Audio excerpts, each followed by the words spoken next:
Hey, what's up, DIYers? Mike Bors with the Mike Bors channel. Thank you for watching. Hey, we're talking Chrysler Pacificas today, and in the event that your Pacifica is making a constant flapping or clicking noise or sound on the internal portion of your dash after you turn the engine off or when you open a door with the engine off, we're going to show you a common cause that leads to that. Let's take a look.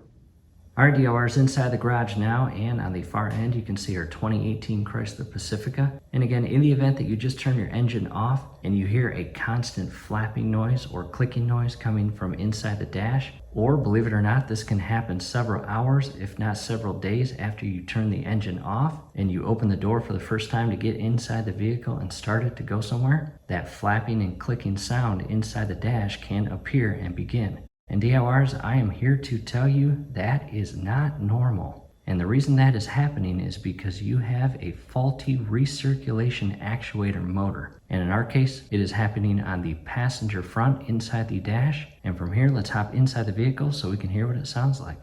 Coming closer to the vehicle, and what I am going to do is I'm going to place the camera inside the passenger seat facing the glove box, because again, that is the exact point where our actuator is and has failed. And I want to hear these sounds. And DIYers, I am inside the vehicle and you can hear that sound, and it is coming directly inside or behind this entire glove box.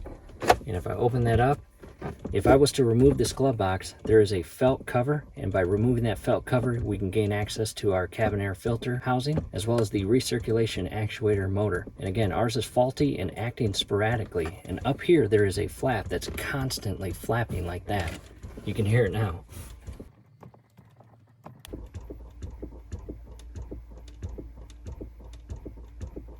And again, DIYers, that is not normal, and I recommend replacing that actuator. And that is an aggressive sound. And in this video, I'm not going to bore you with the replacement process. However, in the event that you do want step-by-step guidance, definitely check out the link scrolling above. We will also put that link down below in the comment section and description section, and you may find that very helpful. However, what I am going to do is I am going to replace that, and when the glove box and felt cover or panel is removed, I will show you the actual flap that continues flapping after you turn the engine off, or as I mentioned before, it could happen days after the engine has been turned off and you open the door for the first time to start the engine. And you can hear it kind of start winding down. Again, DIYers, that is faulty. That is not supposed to do that.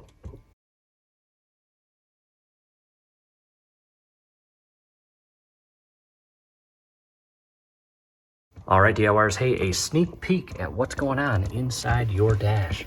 Check that out. That is the flap that is moving. And again, not normal. It is not supposed to do that with the engine turned off.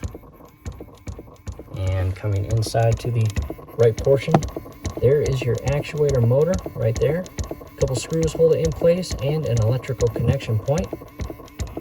And again, there's the constant moving flap or vent that is flapping and making that clicking sound. So DIYers, all these weeks or all these months that you've been hearing that flapping or clicking sound inside your dash, this is what is happening. Again, not normal.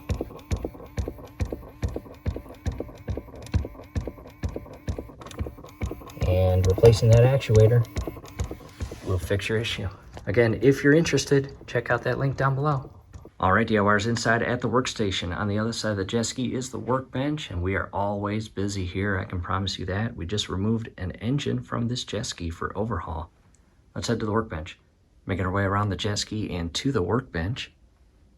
And here is our replacement part. Again, recirculation actuator motor. And here's some part number info for you. This is the OEM. Down below in the comments and description will be a link on where to purchase this. And here it is removed from the packaging. And the circular portion right here is the actual motor inside. Again, this is the part causing your issues. I wanted to show you that. And again, the part number or numbers on the actual part, these are not the part number.